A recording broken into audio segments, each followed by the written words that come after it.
Hello folks. Paul asked me if I'd used other mediums or if I've just painted with watercolours. So in my experience, I'd say 99% of everything I've ever done is in watercolour. I've mentioned previously I did for a while try oils. I bought the Bob Ross starter kit and had a lot of fun with it for a while, but eventually switched back to watercolours. I just prefer the simplicity of watercolours. You don't have to set anything up, you can get straight into it. I've even got the paints already laid out on the palette in dried form, so I don't even have to squeeze any paint out, just pick it up and it just goes instantly. I used acrylics briefly as well, pretty much the same problems I had as well. It's the setting up, and what I find is I'll look at something, an element, a tree or a fence or something like that, and I'll think, I know how I'd approach that in watercolours, but because I'm using oils or acrylics, I'm in a completely different mindset, and I don't really know how to create the same sort of effects, and I get a bit frustrated. And so once I've got that initial element of giving it a go, trying the oils or the acrylics, I switch back pretty quickly to watercolours. I've got nothing against these other mediums, and I do like when seeing other paintings. I do, if I'm in a gallery or something, I love the oil effect. And so what I've tended to do in the past is paint watercolours and sort of try and make them look like oils. So obviously begs the question, why don't you just paint in oils? And for the reasons I've previously mentioned, I just love the simplicity of watercolour. I can make a mess, I can get it on my hand, I can get it on my clothes, I don't worry about messing about with spirits and all that sort of stuff to get clean again.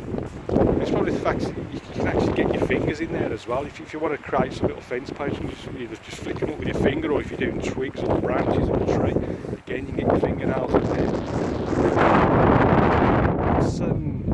I just find it user friendly for my specific way that I like to paint. I can understand why it works for me, but it's just not really for me personally. Paul also mentions gouache, and he's only used the white, particularly for using snow effects. I have used gouache, and again it's just the white, but not so much for snow effects. For snow I tend to just leave the white of the paper, preserve the white of the paper and make sure I don't paint over it. I do use it in the past I've tried to use it for highlights, but what I found is it never seems to be as effective as just leaving the white of the paper. I know traditionally you're meant to use masking fluid if you want to preserve it, but I find masking fluid just a massive faff. And so what I tend to do, if I've painted over something that I didn't mean to, I'll just remove the paint with a damp brush and a piece of tissue. Although, admittedly, it's not quite as effective as using masking fluid, but I just try and find ways around it. So, in summary, I do like the effects, particularly of oils, and I do like the effects that masking fluid creates.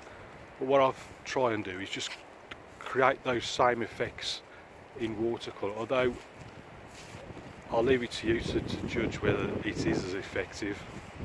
I know traditionally watercolours aren't meant to look like oils, but it's just my own personal way of painting really. Plus I think it's important to try and make, in terms of developing your own style, I think anything that makes your paintings look different from other people's paintings can only be a good thing.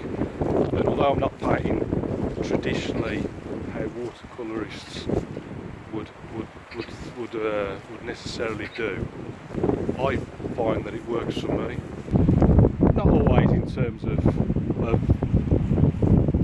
how well the paintings turn out, but I think just generally in terms of enjoyment and the fun element.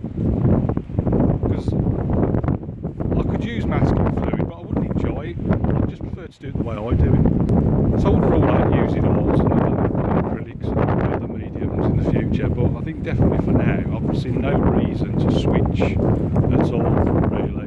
And if I like an effect that oils provides, then I'll try and recreate the effect in watercolour and just see how I get on. At the end of the day, it's just practice and just trying new things and just seeing what works and what doesn't work.